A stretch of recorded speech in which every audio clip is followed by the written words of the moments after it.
Taste the Daily. Chennai Mogappair அருகே அடுக்குமாடி குடியிருப்பில் சிறுமிகள் இருவருக்கு பாலியல் தொல்லை கொடுத்த காவலாளி போக்சோவில் பிடிபட்டார். நொளம்பூரில் உள்ள ஒரு அடுக்குமாடி குடியிருப்பில் விழுப்புரம் மாவட்டத்தைச் சேர்ந்த பழனி என்பவர் காவலாளியாக பணிபுரிந்து வருகிறார். அதே பகுதியில் உள்ள மற்றொரு அடுக்குமாடி குடியிருப்பு வளாகத்தில் விளையாடிக் கொண்டிருந்த 7 மற்றும் 9 வயது மதிக்கத்தக்க 2 சிறுமிகளிடம் காவலாளி பாலியல் அத்துமீறலில் ஈடுபட முயன்றதாக கூறப்படுகிறது. இதுகுறித்த புகாரின் பேரில் போக்சோ சட்டத்தின் கீழ் காவலாளி பழனி பிடிபட்டார். சிறுமிகள் முதல் மூதாட்டிகள் வரை நாள்தோறும் பாலியல் அத்துமீறல்களுக்கு உள்ளாகி வரும் நிலையில் அப்பா ஸ்டாலின் ஆட்சி கும்பகர்ண தூக்கத்தில் இருந்து எப்போது விழித்துக் கொள்ளும் என பெற்றோர்கள் ஆவேசத்தை வெளிப்படுத்துகின்றனர்.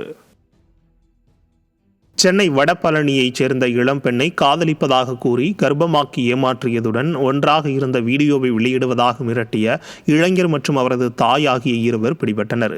ராயபுரத்தைச் சேர்ந்த தமிழ்ச்செல்வன் என்பவர் இளம்பெண்ணை கர்ப்பமாக்கிய நிலையில் கருக்கலைப்பு செய்தால்தான் வீட்டில் திருமணத்திற்கு சம்மதிப்பார்கள் என கூறியுள்ளார்.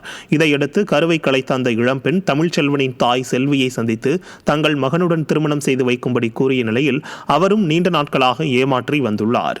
இந்நிலையில் பெண்ணுடன் தனிமையில் இருந்த வீடியோவை வெளியிடுவதாக கூறி இளம்பெண்ணை தமிழ்ச்செல்வன் மிரட்டி வந்த நிலையில் புகாரின் பேரில் அவர் மற்றும் அவரது தாய் செல்வி மீது 4 பிரிவுகளில் வழக்கு பதிவு செய்யப்பட்டுள்ளது. ஸ்டாலின் அரசின் ஏவல் துறை செயலற்று போயுள்ளதால் பாலியல் குற்றவாளிகள் சர்வ சுதந்திரமாக தெரிவதாக விமர்சனங்கள் எழுந்துள்ளது.